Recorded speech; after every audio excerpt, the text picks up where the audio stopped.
Oh, oh, oh, oh, oh.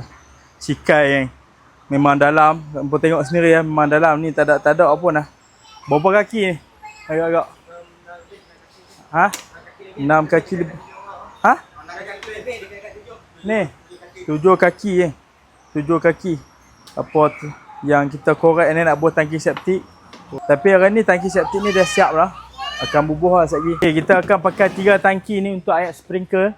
So nanti air-air ni semua akan recycle balik ni. Masuk ni 3 tangki. Sebab kita nak bagi rolling, bagi air tu tak panas. Sentiasa sejuk dan fresh lah. Dan juga besok kita akan mula jalan puan lantai depan lah. Okay geng, kita buka 17 bulan ni, hari Jumaat lah. InsyaAllah hari Jumaat kita akan buka.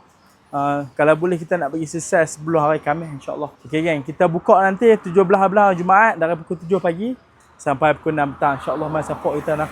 Ramai-ramai. Kedai pun tak panas nanti insyaAllah lah. Okay geng, kasih sempoi je.